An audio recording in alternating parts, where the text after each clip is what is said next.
ఓం శ్రీ గురుభ్యో నమః. అందరికీ నమస్కారం అండి. నేను యూట్యూబ్లో ఛానల్ పెట్టి ఏదైనా చేయాలనే కోరిక ఉండేది. కానీ ఏం చేసినా దానివల్ల చూసేవారికి మంచి జరగాలి, అది నిజమైనది అయి ఉండాలి అనే తపన ఒకవైపు అయితే, దత్తాత్రేయ స్వామి యొక్క మహిమ గురించి తెలియజేయాలి అన్నది నా ప్రధాన కారణం. మీరు నమ్మరు, నా పెళ్ళికి ముందు దత్తాత్రేయ స్వామి అంటే ఎవరో కూడా నాకు తెలియదు.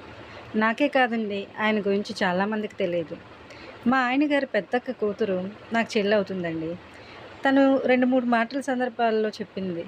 వాళ్ళకి తెలిసిన మేడం దత్తాత్రేయ స్వామి యొక్క పూజ చేస్తారని, ఆవిడ అనుకున్నవన్నీ జరుగుతాయని, కలలో గురువు సాక్షాత్కరిస్తారని. అప్పటినుంచి ఎందుకనో నా మనసులో ఆ విషయం ముద్రపడిపోయింది.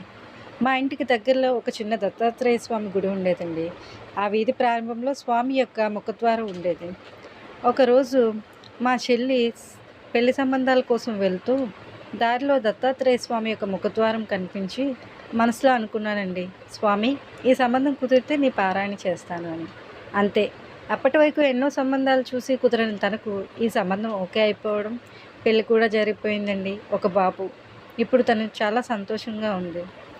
ఆ తర్వాత నుంచి మొదలైందండి నా ప్రయాణం దత్తాత్రేయునితో.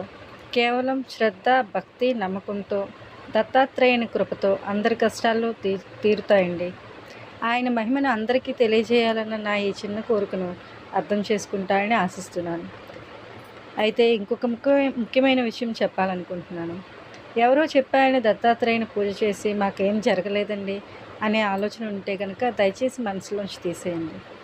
నమ్మకం, శ్రద్ధ ఉంటే దత్తాత్రేయ స్వామి కాదండి, మీరు ఏ దేవుడిని నమ్ముకున్నా తప్పకుండా కరుణిస్తారు.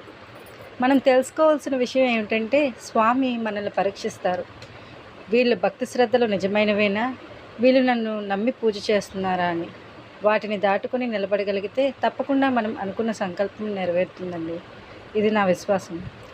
దయచేసి తప్పులుంటే మన్నిస్తానని కోరుకుంటూ, నా తరువాత వీడియోలో దత్తాత్రేయుని యొక్క గురుచరిత్ర పారాయణ కోసం, దత్తాత్రేయ స్వామి యొక్క మహిమ కోసం పూజ ఎలా చేయాలి అనేది నాకు తెలిసిన విధానంలో మీకు వివరిస్తాను. నా తరువాత వీడియో కోసం ఎదురు చూస్తానని ఆశిస్తున్నాను.